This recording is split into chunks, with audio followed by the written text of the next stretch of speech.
क्यों ननद रानी, कैसा लगा किस्मत का खेल?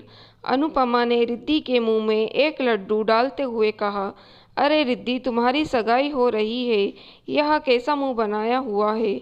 खुश रहो रिद्धि अनुपमा के चेहरे की हंसी को देखते हुए बहुत शर्मिंदा थी।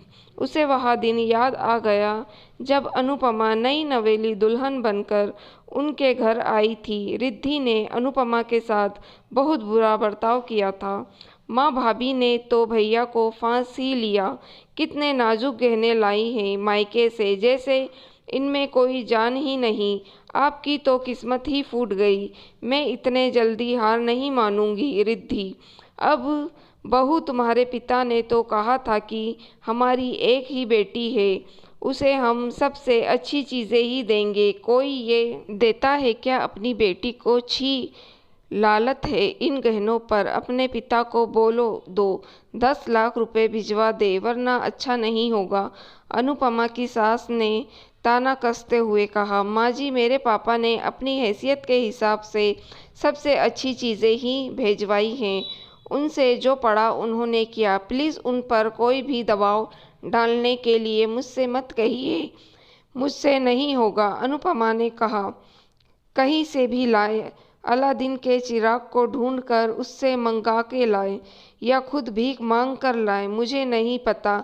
मुझे तो चाहिए पैसे, वादे के मुताबिक, बस दे दिए। अनुपमा की सास ने उसे गुस्से से कहा। मैं जॉब करती हूँ ना माँ जी, एक एक पैसा लाकर आपको दूंगी।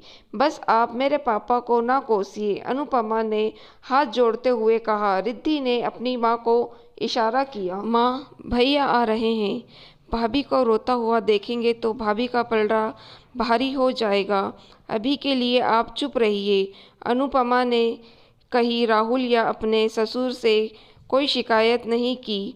उसने अपने पापा को भी कभी ये नहीं बताया कि उसके साथ उसकी सास और ननद ऐसा व्यवहार करते हैं। वह चुपचाप सब सहती थी। अनु, दरवाज़ा खोलो तो रो मत। अब फिर से कोशिश करेंगे। मुझे तुम चाहिए तो बस, और कुछ नहीं, राहुल ने कहा। शादी के 3 साल बाद भी अनुपमा माँ नहीं बन पा रही थी। उसे रोज जिस मानसिक स्थिति से गुजरना पड़ता था, कहीं ना कहीं यही उसकी वजह थी। क्योंकि डॉक्टर ने सब कुछ नॉर्मल बताया था। शायद माँ जी सही कहती है, राहुल ने नकारा हूँ, और शायद शापित भी। तभी मेरे साथ इतना बुरा हो रहा है, अनुपमा ने रोते हुए कहा। ऐसा मत कहो अनु, इसमें तुम्हारी कोई गलती नहीं है। मेरी माँ को तो एहसास भी नहीं कि उन्होंने कितना नायाब हीरा मिला है, और रिद्धि को तो आग में घी डालने की आदत है। एक दिन उन दोनों को सबक ज़रूर मिलेगा। मैं और पापा तो जान छिड़कते हैं ना तुम पर। हम दोनों के लिए रोना बंद करो। बच्चा जब होना होगा हो जाएगा, राहुल ने अनुपमा को संभालते हुए कहा। अनुपमा मानसिक तनाव के कारण अपने 2 बच्चे खो चुकी थी। उसके आंखों के आंसू सूखने लगे थे। उसकी सास और रिद्धि के ताने कभी खत्म नहीं होते थे। आज उसकी सगाई के दिन भगवान ने भी अपना खेल दिखाया। अमित, तुम्हें यही लड़की मिली थी क्या प्यार करने के लिए? इन जैसे लोग अपनी बेटियों को आगे कर देते हैं ताकि एक पैसा ना देना पड़े। पर हम बेवकूफ़ नहीं हैं तुम्हारी तरह। सुन लीजिए आप लोग, कहीं से भी पैसा लाइए, अलादीन के चिराग से मांगिए या भीख मांगिए, पर हमारी मांगे पूरी होना चाहिए। रिद्धि के ससुर ने कहा। हाँ बिल्कुल, पूरी करेंगे आपकी मांगे। बस एक बार पुलिस आ जाए। मैंने सब कुछ अपने फ़ोन पर रिकॉर्ड कर लिया है।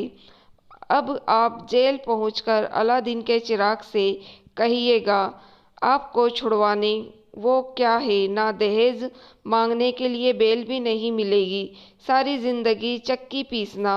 अनुपमा की बुलंद आवाज़ सुनकर सब हैरान रह गए। अनुपमा की सास ने शर्मिंदगी से सर झुका लिया। कहीं ना कहीं अनुपमा को एक सुकून भी था, क्योंकि उसने इन लोगों के कारण 2 बार अपना बच्चा खोया था। पर उसे गलत का साथ नहीं देना था। मुझे नाज है तुम पर अनु, तुमने अपने लिए कभी कुछ ना कहा, लेकिन उस इंसान के लिए आवाज़ उठाई जो खुद तुम्हारे दुख का कारण है। राहुल ने अनुपमा के कंधे पर हाथ रखते हुए कहा, मैं भी अगर उन जैसी बन जाऊं तो मुझ में और उनमें क्या फ़र्क रहेगा। मेरे पापा का खून है मेरे अंदर और उनकी परवरिश है जो मुझे चाहकर भी बुरा बनने नहीं देती। अनुपमा ने राहुल से कहा, माफ़ कीजिएगा समधन जी और समधी जी, हमसे गलती हो गई, हमें कुछ नहीं चाहिए, बस बच्चों की खुशी में ही हम खुश हैं।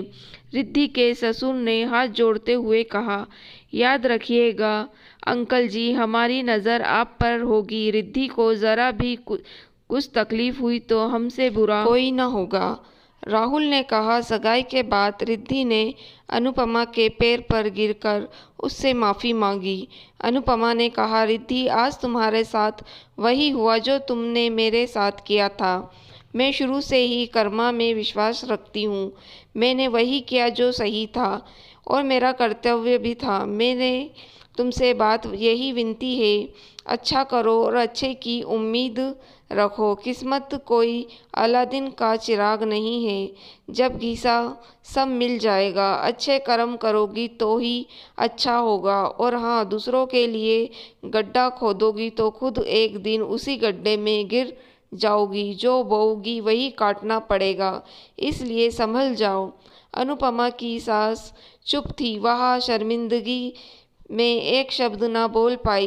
पर राहुल के पिता ने कहा, क्यों उमा, कैसा लगा ऊपर वाले का खेल? आज जिस बहू को तुमने बिना बात के इतना दुख दिया, वही तुम्हारे लिए अलादीन का चिराग बन गई। आज उसने घर की इज्जत भी रख ली और हमारे लिए खड़ी भी रही। अनुपमा का हाथ राहुल ने कसकर पकड़ा। उसे अपनी पत्नी पर नाज था। अनुपमा ने भी पुरानी बातें भूलकर सबको माफ़ कर दिया। दोस्तों, अगर आपको कहानी पसंद आई हो तो आप मेरी वीडियो को लाइक और मेरे चैनल को सब्सक्राइब ज़रूर कीजिएगा।